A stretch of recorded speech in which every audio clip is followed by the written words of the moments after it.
আসসালামু আলাইকুম আমার প্রিয় ভিউয়ার্স।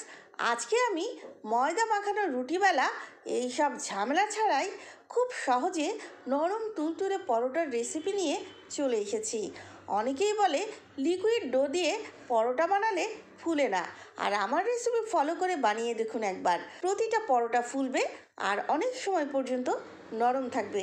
তাহলে চলুন ভিউয়ার্স, আমরা পরোটা বানানো শুরু করি। প্রথমে একটা বাটিতে 1 কাপ ময়দা, স্বাদ মতো লবণ আর 1 টেবিল চামচ পরিমাণ তেল দিয়ে দিচ্ছি। এখন 1 কাপ নর্মাল টেম্পারেচারের পানি অল্প অল্প করে দিয়ে গোলা তৈরি করে নিব। পরোটার গোলা বানানোর জন্য অল্প অল্প করে পানি দিতে হবে আর মেশাতে হবে। একসাথে পানি দিয়ে দিলে ভেতরে লাম্পস থাকবে, স্মুথ ব্যাটার হবে না।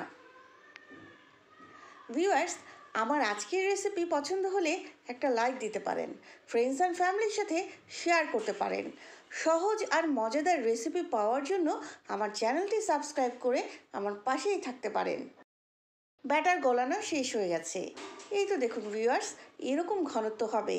ব্যাটার খুব পাতলা হলে পরোটা ফুলবে না। এখন আমি ঢেকে 5 মিনিটের জন্য রেস্টে রেখে দিচ্ছি।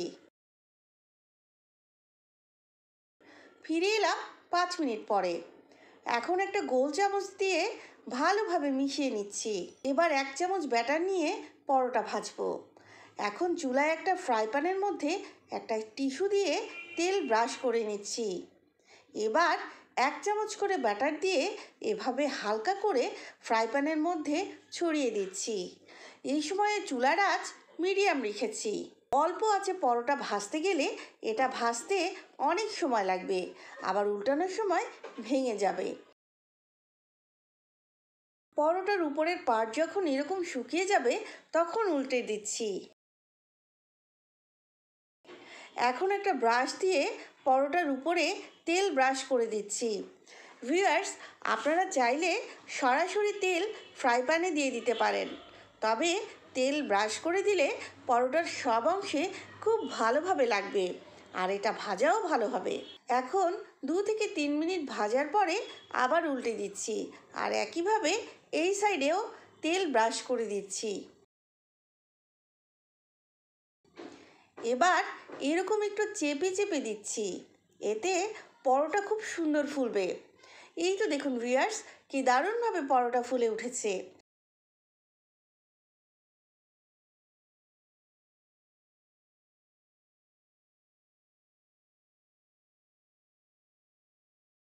এখন এরকম ব্রাউন করে ভেজে তুলে নিচ্ছি। একইভাবে আমি সবগুলো পরোটা ভেজে নিয়েছি। দেখুন ভিউয়ার্স, কি দারুণ হয়েছে দেখতে। খেতেও কিন্তু খুব মজাদার, খুব নরম আর টেস্টি হয়। হাতে যদি কম সময় থাকে তাহলে খুব সহজে আজই বাসায় ট্রাই করতে পারেন। আর কেমন হলো সেটা অবশ্যই আমাকে কমেন্ট করে জানাবেন। আবারও অন্য কোনো রেসিপি নিয়ে দেখা হবে ইনশাল্লাহ আমার কিচেন, মাহিস কিচেনে। সবাই ভালো থাকবেন, সুস্থ থাকবেন। আল্লাহ হাফেজ।